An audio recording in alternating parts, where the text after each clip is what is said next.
من شهری کنی بودم همین بچه منو محکم کردیم به من برای همه اومدم پنجمنده اکن باور نکردم که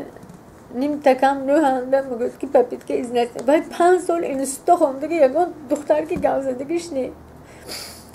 من 2 سال همینجا کار کراست افیسر کار کراست کار خوننده هم کار گرگه هم زنک و دخترها میگوید که هم گم زنیم گم نمیزد زنم جای میکنن گفته من نمیدونم چه خیلی شده همه خیلی شده پپیت که از نسیله که برام دست خودش 3 فرزند دارم 2 تا دختر 1 بچه این پسری من یک داداش کار نمیکنن پیشتر دیرکتری مکتب شده کار میکنه دولینی کسان کار نمیکنه من خودم نیوره جنبه نگاه کنم میشتم و حوزنشو اینجانده نه کن رزرش اینی گفتگیش به 10 روز شدگی بود افسانه کار بد میدارو من نمیدونم و این خیلی بچه نماز میخونه دو و خیلی این پپیت که از نسیله بره و دختر ها نگاه نمیکنه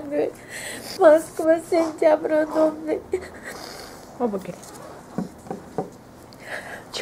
2 سال است میره ها من سنتیابران در هفته اومدگی بود 8 ماه میشدگی بود زنش تلفن کرد اما 28 نمیشه 29 تلفن کرد سالی من حیران شدم من گفتم این خیلی بچه نبود همین 2 ساعت بیشتر استادی نمیزد بوده که خونده موندیم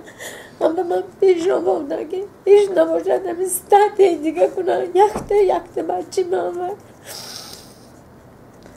من میپایدگیم همون بوه جامعه شما اپراتیتون به کار گرم بیام گفتم بگی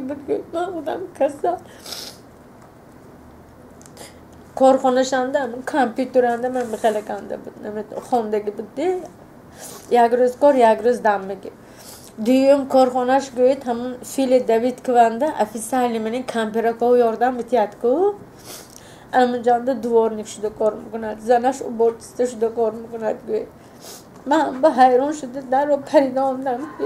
من 5 شدم آمدم دی بعد سونی آمدم گفتم وای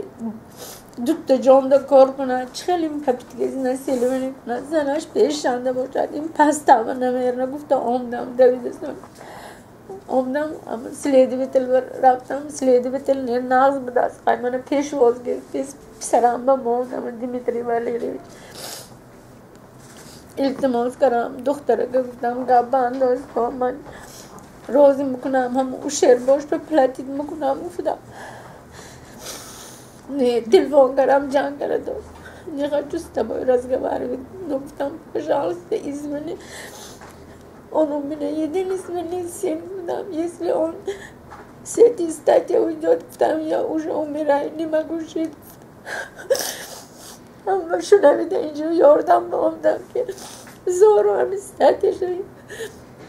статиши дига гунам майли гунам розима следователь гунанги вот так случилось гунамам извините я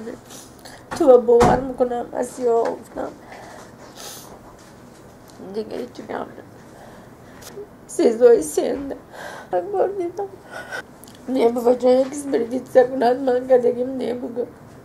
من نمیدونم 26 ساله